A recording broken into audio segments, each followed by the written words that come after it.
இந்த ஆக்சிடென்ட்ல மிருத்யு ஆகுறாங்க பாத்தீங்களா, அது இந்த மாதிரி விஷயங்களுக்கு ஏற்றப்படுவது பரணி தீபம் அப்படின்றத கொண்டு வந்துட்டாங்க. ஆனா உண்மை என்ன அப்படின்னாமா, இது யமதர்மனுக்கு ஏற்றப்படக்கூடிய தீபமே அல்ல. யமலோகத்துக்கு வரக்கூடிய அத்துணை உயிர்களும் யமவாதனை அப்படின்றது அங்க தண்டனை கொடுக்குறாங்க இல்லைங்களா யமலோகத்துல. அந்த யமவாதனை அடையறத பார்த்து நசிகேதனுக்கு பேசிட்டே இருக்கான், இருந்தாலும் மனசு தாங்கல. யமதர்மன் கிட்ட கேட்டுடுவோமே அப்படின்னு சொல்லிட்டு கேட்கிறான். கார்த்திகை மாதத்துல பரணி நட்சத்திரத்து அன்னைக்கு வரக்கூடிய அதை பரணி தீபம் அப்படின்னு சொல்லுவாங்க. அந்த பரணி நட்சத்திரத்துல சிவபிரான யார் ஒருத்தர் தீபம் ஏத்தி வழிபாடு பண்ணி சிவ கைங்கரியங்கள் செய்யறாங்களோ, இல்ல சிவ ஆராதனை செய்யறாங்களோ, அவங்களுக்கு இந்த அண்டம் பாத்தீங்கன்னா பஞ்சபூதங்களால் ஆனது. நிலம், நீர், நெருப்பு, காற்று, ஆகாயம். இதேதான் நம்ம உடம்போ பாத்தீங்கன்னா பஞ்சபூதத்தினால் ஆனது. அதை உணர்த்தும் விதமாக பரமேஸ்வரனுக்கு பரணி தீபம் அன்னைக்கு குறைஞ்சது 5 விளக்காவது வைக்கணும். எனக்கு பூ இல்லை, நான் ஒரு வீட்டுல ஒரு இலையை வச்சு ஐயா இதை தாமரை பூவா பாவிச்சுக்கோ அப்படின்னா பாவிச்சுக்கிற தயால குணம் பரமேஸ்வரனுக்கு உண்டு. அன்பு மட்டுமே போதுமா ஈசனுக்கு?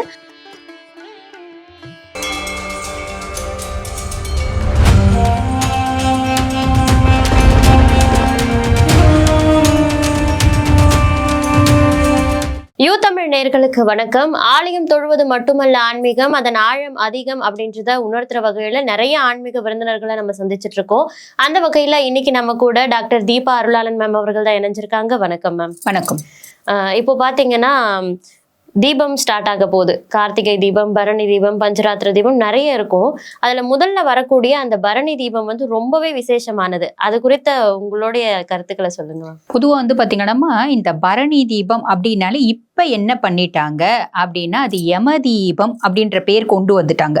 பொதுவா இந்த பரணி தீபம் எதுக்கெல்லாம் ஏற்றப்படணும் அப்படின்னு இப்பத்தி காலகட்டத்துல சொல்றாங்க அப்படின்னா அகால மரணம் அடைஞ்சவங்க, அதுக்கப்புறம் பாத்தீங்கன்னா ஈம கடன்களை செய்யாதவங்க, அவங்களே சூசைட் பண்ணி இறந்துக்கிறாங்க பாத்தீங்களாமா. அது இந்த மிருத்யு, அதாவது என்ன சொல்றது, இந்த ஆக்சிடென்ட்ல மிருத்யு ஆகுறாங்க பாத்தீங்களா, அது இந்த மாதிரி விஷயங்களுக்கு ஏற்றப்படுவது பரணி தீபம் அப்படின்றத கொண்டு வந்துட்டாங்க.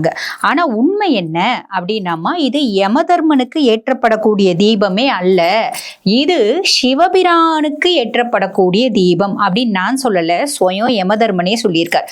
இத பத்தி நம்ம சொல்லணும் அப்படின்னா அதனோட உண்மை கதைக்குள்ள நம்ம போக தான் வேணும்.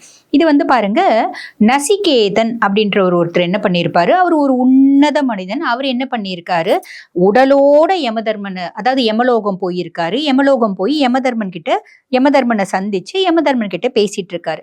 பொறுமையா இவரும் நிறைய விஷயங்கள் கேட்கிறாரு. அதுக்கு யமதர்மனும் பொறுமையா பதில் சொல்லிட்டு இருக்காரு. தர்மராஜா இல்லைங்களா, அதனால பொறுமையா பதில் சொல்லிட்டு இருக்காரு.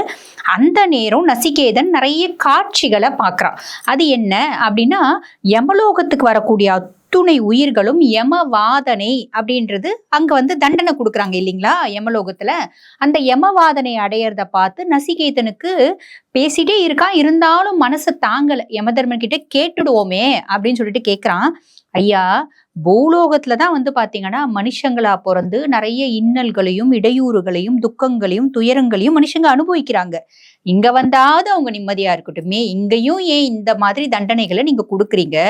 இந்த தண்டனைகள் அந்த ஆன்மா அவஸ்தப்படும் போது பொதுவா ஒரு வார்த்தை சொல்லுவாங்கம்மா, ஈட்டியால 100 ஈட்டிகளை வச்சு குத்துவாங்களாம், பல முள்களை கொண்ட அந்த வஜ்ரத்தை வச்சு அடிப்பாங்களாம். அந்த ஆன்மா அப்படியே உடம்பு பீஸா போயிட்டு திருப்பி ஒட்டுமா. எவ்வளோ அவங்க தப்பு செஞ்சிருக்காங்களோ அது தீர்ற வரைக்கும் அந்த தண்டனைகள் நடக்குமா. எரியிற எண்ணெயில போடுறது, இப்படி நிறைய விஷயம்தான். ஆக இந்த மாதிரி விஷயத்தெல்லாம் பார்த்து அவர் கேட்கும்போது அதுக்கு யமதர்மன் என்ன சொல்றாரு அப்படின்னா, நசிகேதா, பூலோகத்துல மனிதர்கள் பாத்தீங்கன்னா கஷ்டத்தை அனுபவிக்கிறாங்க, நீ சொல்ற மாதிரி ரொம்ப வேதனைப்படுறாங்க, துக்கங்களை அனுபவிக்கிறாங்க. இது எதனால அப்படின்னா, முன் ஜென்மத்துல பூர்வ ஜென்மத்துல அவங்க செய்யக்கூடிய கெட்ட கர்மாக்களோட பலனால அவங்க பூலோகத்துல மனுஷ பிறப்பா எடுத்து அனுபவிக்கிறாங்க. இப்ப அனுபவிக்கும் போது மனுஷங்க சும்மா இருக்காங்களா? நிறைய கெட்டது செய்ய தானே செய்யறாங்க. ஒன்னும் இல்ல, யாரோ ஒருத்தவங்க நல்லா ட்ரெஸ் பண்ணிட்டு போறாங்க, ஒரு பொண்ணு நல்லா பளிச்சுன்னு இருந்துச்சுன்னா பொண்ணு சரியில்லை அப்படின்னு ஒத்த வார்த்தையில சொல்லிடுறாங்க இல்லைங்களா. ஆக யமதர்மன் என்ன சொல்றாரு, இந்த மாதிரி தெரிஞ்சும் பூலோகத்துல தப்பு நம்மளுக்கு வந்து யமலோகத்துல தண்டனை இருக்குன்னு தெரிஞ்சும் பூலோகத்துல நிறைய பேர் நிறைய தப்பு செய்யறாங்க. ஒருத்தவங்க வந்து பாத்தீங்கன்னா ஒருத்தவங்களை வந்து புறம் பேசுறாங்க, ஒருத்தவங்க சொத்தை அபகரிக்கிறாங்க, எத்தனையோ விஷயம் நடக்கதானே இருக்குது. அப்ப பூலோகத்துல மனித பிறப்பெடுத்து அவங்க செய்யற கர்மாக்களுக்கு, அவங்க செய்யற தப்புக்களுக்கு இங்க யமவாதனை, யம தண்டனை அப்படின்றத அனுபவிக்கிறாங்க அப்படின்னு சொல்றாரு. ஆனாலும் நசிகேதனோட உள்ள வந்து பாத்தீங்கன்னா அதுக்கு வந்து அமைதி ஆகல. இருந்தாலும் திருப்பி நசிகேதன் கேட்கிறாரு, நியாயம்தான் தர்மராஜா, ஆனா இந்த கொடுமையெல்லாம் பார்க்க முடியல, நான் மனுஷ உடலோட வந்துட்டேன் இல்லையா, என்னால பார்க்க முடியல, நீங்க ஏதாவது ஒரு விஷயம் சொல்லுங்க. அதாவது மனிதங்க, அதாவது மானுடர்கள் பூலோகத்துல அனுபவிக்கிறதோட போதும், இங்க வந்து அவங்க தண்டனையை அனுபவிக்க கூடாது, அதுக்கு ஏதாவது தீர்வு இருக்கா, இருந்துச்சுன்னா சொல்லுங்க அப்படின்றாரு. அப்ப யமதர்மனுடனே ஒரு பெரிய பட்டியலே கொடுக்கிறாரு. பூலோகத்துல வாழும் காலத்துல நேர்மையா வாழணும், நாணயமா வாழணும், ஒழுக்கமா வாழணும், மத்தவங்களை புறம் பேசக்கூடாது, மத்தவங்களை வந்து பாத்தீங்கன்னா உடலாலும் உள்ளத்தாலும் சொல்லாலும் செயலாலும் காயப்படுத்தக்கூடாது, இப்படின்னு பல விஷயம் சொல்றாரு. அதுக்கும் மேல இறை வழிபாடு ஒரு பெரிய லிஸ்ட் போட்ட உடனே நசிகேதன் என்ன சொல்றாரு, சரி இதெல்லாமே சரிதான் தர்மராஜா, எளிமையான விதத்துல ஏதாவது சொல்லுங்க அப்படின்னு கேட்கும்போது யமதர்மன் கடைசியா ஒரு வார்த்தை சொல்றார், அதுக்குதான் ஒரு நாள் இருக்கே, அந்த நாள்ல வந்து சிவனை கும்பிட்டா எல்லாம் சரியா போயிடும். அப்ப நசிகேதனுக்கு ஆர்வம் உள்ளூர பயங்கரமா எழும்புது. அது என்ன நாள் அப்படின்னு கேட்கும்போது யமதர்மராஜா சொல்லுவாரு, கார்த்திகை மாதத்துல பரணி நட்சத்திரத்து அன்னைக்கு வரக்கூடிய, அதை வந்து பரணி தீபம் அப்படின்னு சொல்லுவாங்க. அந்த பரணி நட்சத்திரத்துல சிவபிரான யார் ஒருத்தர் தீபம் ஏத்தி வழிபாடு பண்ணி சிவ கைங்கரியங்கள் செய்யறாங்களோ, இல்ல சிவ ஆராதனை செய்யறாங்களோ, அவங்களுக்கு அந்த ஆன்மாக்கு யமவாதனை அப்படின்றது கிடையாது. அவங்க வாழ்நாள்ல என்ன தப்பு செய்யறாங்களோ நல்லது செய்யறாங்களோ அது அவங்களோட இது, அதுக்கு அவங்களுக்கு என்ன அவங்க செஞ்சிருந்தாலும் யமவாதனை கிடையாது, அவங்களோட பாவங்கள் அழிக்கப்படும் அப்படின்னு சொல்றாரு. இது அதை செய்யற ஆன்மாக்கு மட்டும்தானா அப்படின்னு திருப்பி நசிகேதன் ஒரு கேள்வி கேட்கிறார். அதுக்கு யமதர்மன் என்ன சொல்றாரு, யார் ஒருத்தர் செய்யறாங்களோ அவங்களோட பித்ருக்களும் யமவாதனை அடைய மாட்டாங்க, அவங்களும் மோட்சம் அடைவாங்க. அவங்களோட பாவம் நிறைய இருந்துச்சுன்னா அவங்க வந்து யமலோகத்திலேயே தண்டனை அனுபவிச்சுட்டு இருப்பாங்க, அவங்களும் யமவாதனை அடைய மாட்டாங்க, அவங்களும் மோட்சம் அடைவாங்க. 21 தலைமுறை பித்ருக்கள் மோட்சம் அடைவாங்க. செய்யறவங்களும் இறந்த பின்னாடி யமவாதனை அடைய மாட்டாங்க. அவங்களோட சந்ததியினர் பூமி உள்ள வரைக்கும் அவங்களோட சந்ததியினர் வருவாங்க பாத்தீங்களா, அவங்களும் யமவாதனை அடைய மாட்டாங்க அப்படின்றத தெளிவா சொல்லுவார். ஆக இந்த பரணி தீபம் அப்படின்றது வந்து பாத்தீங்கன்னா இது யமதர்மராஜனுக்கு ஏற்றப்படக்கூடிய தீபமே அல்ல, இது சிவபிரானுக்கு நாம் ஏற்றப்படக்கூடிய தீபம் அப்படின்னு சொல்லலாம். சிவபிரானுக்கு நாம் ஏற்றதுனால என்ன ஆகுது, நம்ம குடும்பத்துல யாரோ வந்து பாத்தீங்கன்னா அகால மிருத்யு அப்படின்னு சொல்லுவாங்க. அந்த அகால மிருத்யு அது ஆக்சிடென்டா இருக்கலாம், இல்லைன்னா வந்து பாத்தீங்கன்னா ஒரு சூசைடா இருக்கலாம், இல்லைன்னா யாருமே திதியே கொடுக்காத ஆத்மாக்கள் இருக்கு பாத்தீங்களாமா, நம்ம குடும்பத்துல யாராவது இருக்க கூட இருந்திருக்கலாம், இல்ல நம்ம வீட்டு பக்கத்துல யாராவது இருக்க கூட இருக்கலாம். அந்த மாதிரி ஆத்மாக்களுக்கு யாரோ திதியே இல்லாம நம்ம ஏத்தும் போது நம்ம கேட்கலாமாம்மா, இந்த நாங்க வசிக்கிற இந்த இடத்துல திதி கொடுக்காத இறந்த ஆத்மாக்கள் ஏதாவது இருக்கோ, அந்த ஆத்மாக்களுக்கும் பரமேஸ்வரா நீ மோட்சத்தை கொடு அப்படின்னு வேண்டிக்கலாமா. ஆக அதாவது இத்தனை ஒரு உன்னதமான விஷயத்தை கொடுக்கக்கூடியதுதான் இந்த பரணி தீபம். அது இந்த விஷயம் வந்து பாத்தீங்கன்னா முன்னோர்கள் பிரீத்தி அடைகிறாங்க, மோட்சம் அடைகிறாங்க, நம்ம யமவாதனை அடைய மாட்டோம், எல்லாம் கரெக்ட். ஆனா யமனுக்கு நோக்கி வச்சிடுறாங்க இந்த தீபத்தை.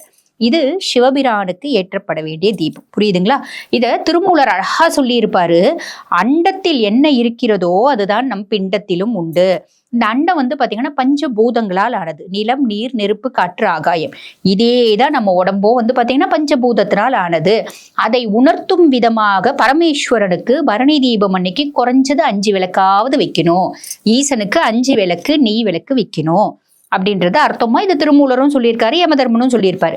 சரி, இப்ப இந்த பரணி தீபத்தன்னைக்கு என்ன பண்ணணும் அப்படின்னா இதுல வழிபாடும் விதம் வந்து நிறைய இருக்குமா. வழிபடுற விதம், உபவாசம் இருந்து வழிபாடு பண்றது அதி உத்தமமான பலன்களை கொடுக்கும். எங்களுக்கு வயோதிகங்க, நாங்க மருந்து சாப்பிட்றோம், உபவாசம் இருக்க முடியாது அப்படின்றவங்க உபவாசம் இருக்க வேண்டாம், நம்ம சாதாரணமா வந்து சிவபிரான வழிபாடு பண்ணணும்.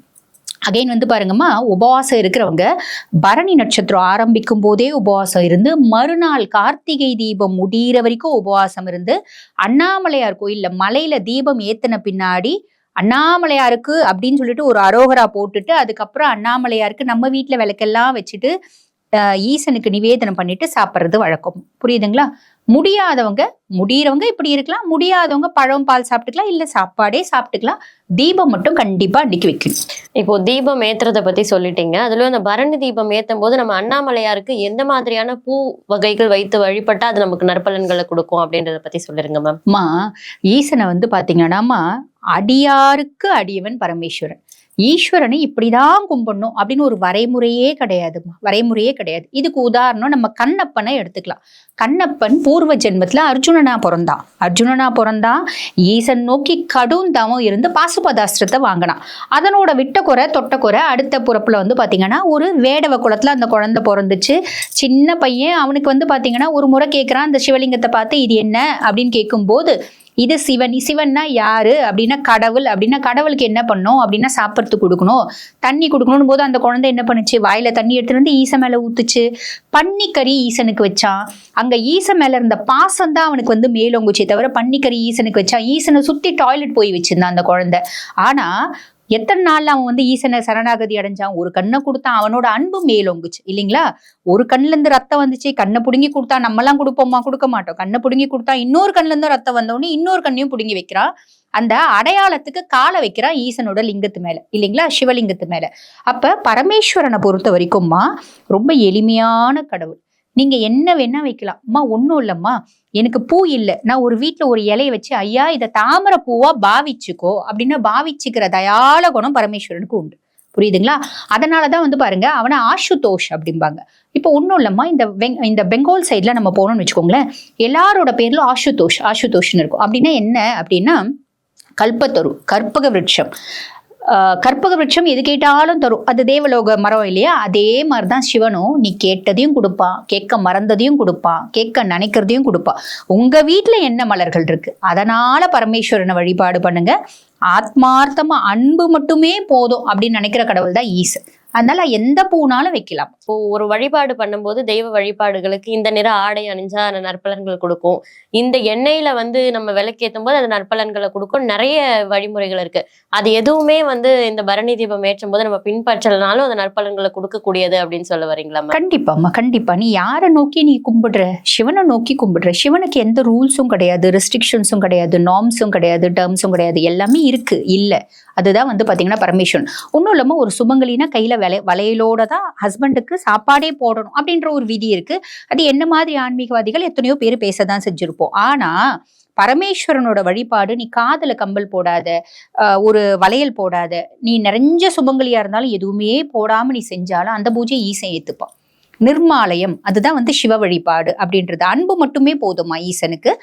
இந்த 5 விளக்கு நெய் தீபம் ஏத்துங்க அப்படின்னு நாங்க சொல்றது கூட எதுக்கு அப்படின்னா, அது வந்து பாத்தீங்கன்னா நெய் தீபம் ஏத்தும் போது அந்த பஞ்சபூதங்களை நம்ம வந்து பாத்தீங்கன்னா ஒரு மரியாதை செலுத்துறதா வரும். பொதுவாக வந்து பாத்தீங்கன்னா நம்ம ஈசனை நம்ம நேரடியாக அடைஞ்சிட முடியாது. ஈசை இருக்கா அப்படின்னா வந்து ஃபர்ஸ்ட் வந்து பாத்தீங்கன்னா நந்திகேஸ்வரனை நம்ம கிராஸ் பண்ணணும். இல்ல ஃபர்ஸ்ட் வந்து பாருங்க, நந்திகேஸ்வரனுக்கும் முன்னாடி திக்பாலர்கள் அப்படின்னு இருப்பாங்க. அந்த 8 திக்பாலர்களையும் நம்ம கிராஸ் பண்ணிட்டு நந்திகேஸ்வரனை கிராஸ் பண்ணிட்டு தான் பரமேஸ்வரனை சரணாகதி அடையணும். அந்த 8 திக்பாலகர்களுக்கும் அந்த பஞ்சபூதங்களுக்கும் நன்றி செலுத்துவதற்காக தான் அந்த பஞ்சபூதம், அந்த பஞ்ச விளக்கு. புரியுதுங்களா? 5 விளக்கு வைக்கிறது அப்படின்றது. அததான் திருமூலர் சொல்லியிருக்காரு. அது ஈசனுக்கு அப்படின்றதுல. ஈசனை நீ வந்து சாதாரணமா கும்பிட்டுட்டு ஐயா ஒரு விளக்கு ஏத்துற, என் முன்னோர்களை நீ சாந்திப்படுத்து, என் முன்னோர்களோட ஆத்மாக்கு மோட்சம் கொடு, இனிவரும் சந்ததியினர்கள் யமவாதனை அடையக்கூடாது அப்படின்னு நீ ஒரு வார்த்தை கேட்கிற, மறந்துட்ட. இப்ப இந்த பதிவை பார்த்து ஏத்துறாங்க, மறந்துட்டாங்க. மறந்ததையும் கொடுப்பான். அதுதான் சிவ வழிபாடு. பரணி தீபம்னாலே யம தீபம் அப்படின்னு நினைச்சிட்டு இருந்தவங்களுக்கு அது அப்படி இல்லை, அது சிவனுக்கானது. நிறைய விஷயங்களை எங்களுக்காக நேரம் ஒதுக்கி சொன்னீங்க. ரொம்ப நன்றி மேம். நன்றி.